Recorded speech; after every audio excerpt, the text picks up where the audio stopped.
할렐루야. 오늘도 말씀으로 주님과 동행하고 계신 여러분을 주님의 이름으로 축복합니다. 함께 보실 말씀은 신명기 20장에서 23장 말씀이 되겠습니다. 이 부분에서는 하나님의 성민에 합당한 삶은 공의와 자비를 실천하는 것에 있다 하는 것을 모세가 설교하고 있는 내용입니다. 20장을 보면 전쟁에 나갈 자를 징집할 때와 이방민족의 성읍들을 칠 때에 대한 규정이 기록되어 있는데요. 전쟁할 때 징집 대상에서 제외시켜야 할 자에 대한 규정이 먼저 소개되고 있습니다. 새 집을 건축하고 낙성식을 행하지 못한 자, 또 포도원을 만들었는데 아직 그 과실을 먹어보지 못한 자, 여자와 약혼을 했는데 결혼하지 못한 자, 또는 두려움에 사로잡혀 마음이 허약하여 또 백성들의 마음을 약하게 만들 자, 이런 자들은 전쟁할 때에 징집 대상에서 제외하라고 이제 말하고 있습니다. 무자비한 징집을 피하여서 억울한 죽음이 없게 하라는 뜻이죠. 또 이방 민족들의 성읍을 칠 때에 이스라엘에서 멀리 떨어져 있는 성읍들, 즉 가나안 족속들에게 속하지 아니한 성읍들은 먼저 화평을 선언해서 그걸 받아들이면 그 성읍에 공물을 요구하도록 하고 다 살려둘 것이고, 그러나 화평을 거부하면 남자들은 죽이고 여자와 유아와 가축과 또 성읍의 소유물들은 탈취물로 삼으라고 말합니다. 그러나 가나안 족속들의 성읍을 칠 때에는 호흡 있는 자를 하나도 살려두지 말고 진멸하라고 말합니다. 왜냐하면 그들은 이스라엘로 하여금 우상 숭배에 물들게 하여서 하나님께 범죄하게 만들기 때문입니다. 그래서 공의를 적용해야 할 때는 공의를 공의롭게 적용을 하고, 또 자비를 베풀어야 할 상황에서는 자비롭게 행하라는 권면을 하고 있습니다. 21장은 이제 여러 가지 규정이 나오는데 한 그 중에서 세 가지 정도 규정을 우리가 보자면요. 첫 번째는 살해자를 알 수 없는 피살자의 시신을 거두는 법에 대한 규정을 이야기하고 있습니다.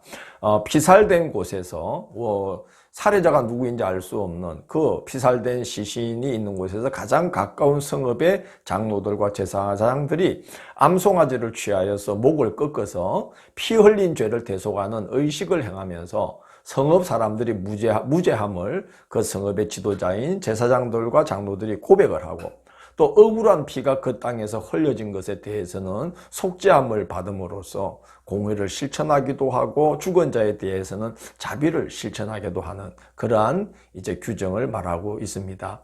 또 여자 포로를 아내로 삼는 규정도 모세가 이제 설명을 합니다. 포로로 잡은 여인을 아내로 삼고자 하면 그 여인으로 하여금 한 달 동안 부모를 위해서 애곡을 하게 한 후에 아내로 삼으라고 말합니다. 그리고 후에 그를 아내로 삼을 마음이 없어지면 종으로 여겨서 돈을 받고 팔거나 그러지 말고 자유롭게 놓아줘야 된다. 그래서 포로일지라도 자비를 실천하면서 자비롭게 대하라 하는 이제 규정을 말하고 있습니다. 또 장자의 상속권에 대한 규정도 이 자비의 실천에 대한 규정인데요. 두 아내가 있을 경우에 한 아내는 사랑하고 한 아내는 미워하는데, 그 미움받는 아내의 아들이 장자다 그러면 그가 상속을 할 때에 미워하는 자의 아들일지라도 장자기 때문에 반드시 두목을 주어서 장자의 권리를 지켜줘야 한다라고 말합니다. 이것은 공의의 실천에 대한 규정이 되겠습니다. 22장은 이제 22장도 여러 규정이 나오는데요. 몇 가지만 보자면 이제 이웃의 소나 양이 길을 잃고 헤매면 반드시 끌어다가 주인에게로 돌려주라는 거죠.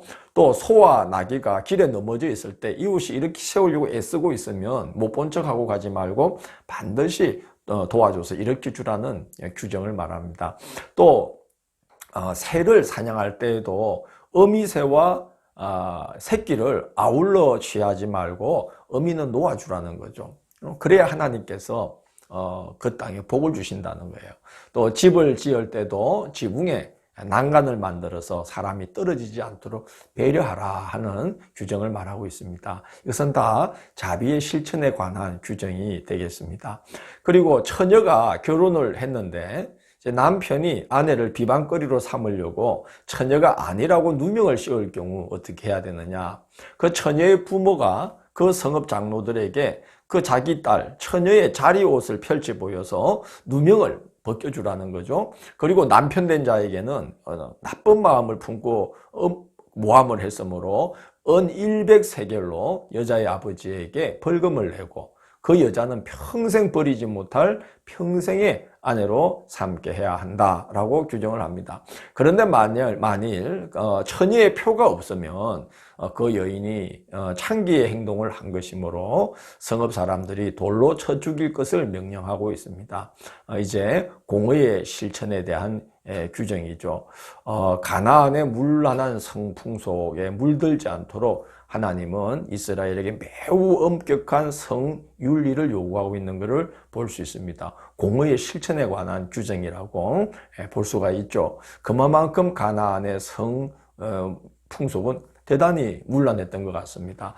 22장에 이런 규정도 나와요. 여자가 남자의 옷을 입거나 남자가 여자의 옷을 입는 이렇게 구별되지 않은 의복을 입는 의복을 구별되게 입지 않는 이러한 것은 하나님께 아주 가정한 것이다 라고 모세가 설명을 합니다. 왜냐하면 이것은 아주 가나안의 문란한 성, 남성과 여성의 구별이 없이 혼음을 하던 이 가나안의 성이 얼마나 문란했으면 원천적으로 경계할 수 있도록 여자는 여자 옷, 남자는 남자 옷을 딱 입어서 자신의 성 정체성에 대해 혼란을 갖게 하는 일이 없도록 해야 한다라고 말할 정도로 가나안의 문란한 성풍속을 굉장히 아주 경계하는 그런 권고를 하고 있습니다.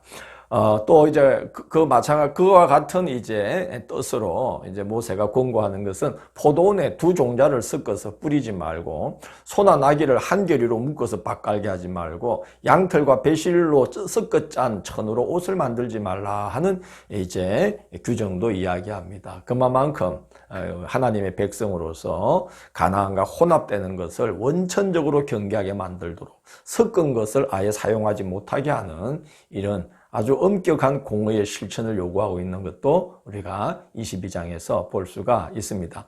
23장은 이스라엘 총회에 가입할 수 없는 자들에 대한 권고인데요. 생식기에 흠결이 있는 자, 왜냐하면 총회에는 이스라엘 남자들만 들어갈 수 있기 때문에 남성성을 잃어버린 자는 들어가지 못하게 했습니다. 또 암몬 사람과 모압 사람은 이스라엘의 광야의 여정을 걸을 때에 이스라엘을 배척하고 또 그들을 미혹하였기 때문에 이스라엘 총회의 순수성을 해칠 수가 있다는 거죠.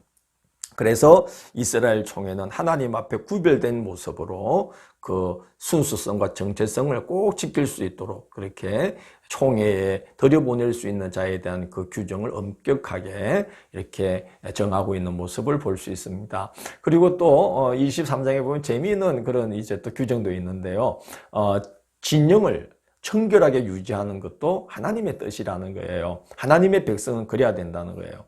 예를 들어서 어떤 남자가 몽설을 했다, 몽정을 하면은 진영 밖으로 나가서 해질 때 목욕을 하고 해진 다음에 진영으로 돌아오라 그렇게 이야기하고 있고, 또 진영 바깥에다가 대소변을 볼 수 있는 변소를 딱 마련해서 대변을 볼 경우 거기에 나가서 땅을 판 후에 대변을 보고 삽으로 덮으라는 거죠. 그래서 구별을 잘 하라는 겁니다. 하나님이 너희 진영 중에 계심으로 진영을 거룩하게 유지해야 된다는 거죠. 그래야 하나님이 너희들 가운데 계시고 떠나지 아니한다는 겁니다. 그래서 하나님의 성민된 백성은 신앙적인 부분만이 아니라 삶의 여러 면들이 단정하고 정결해야만 한다 하는 것을 권고하고 있습니다. 또 이제 오늘 그 23장에 보면 종이 주인의 학대를 피해서 너희들의 성읍으로 도망오게 되면 돌려보내지 말고 너희 가운데 거주하게 하고 또 그를 이제 학대하지 말라. 그래서 그가 너희의 성읍에서 잘 살 수 있게 배려하라 하는 또 권고를 합니다. 자비의 실천이지요. 또 동족에게 돈을 구워주거든 이자를 받지 말라 그런 권고도 하고, 또 이웃의 포도원이나 곡식밭에 들어가서 손으로 따먹는 것은 뭐 마음껏 따먹어도 되지만 그것을 그릇에 담거나 그것에 낯을 대지는 말라라는 권고도 합니다. 이것은 이제 공의와 자비의 실천에 관한 말씀이죠. 공의롭게 적용해야 될 부분은 공의롭게, 또 자비를 베풀어야 될 부분은 자비롭게, 이렇게 해서 이제 하나님의 성민으로서 그런 구별된 그런 공동체, 거룩한 공동체로 이스라엘이 유지되기를 하나님이 원하신다 하는 것을 모세가 여러 사례를 들어서 설명을 하고 있는 내용이 되겠습니다. 우리는 하나님의 백성으로 부름받은 자들이죠. 그래서 우리도 오늘 이 말씀이 우리에게 전하고 있듯이 공의를 행해야 할 자리에서는 공의를 행하고, 또 자비를 베풀어야 할 자리에서는 자비를 베풀면서 우리가 살아가야 되겠구나 하는 생각이 듭니다. 내일 3월 4일 목요일은 신명기 24장에서 27장을 그의 모든 명령을 지키라 라는 제목으로 살펴보도록 하겠습니다. 오늘도 함께 해주셔서 감사합니다. 기도하겠습니다. 주님, 저희가 하나님의 백성으로 부름을 받아 이 땅 가운데 성별된 사람들로 세워져야 되겠습니다.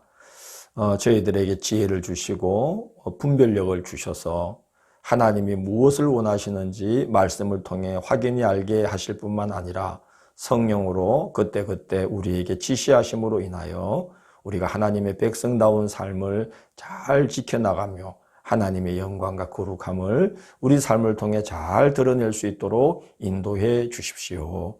예수님 이름으로 기도드립니다. 아멘.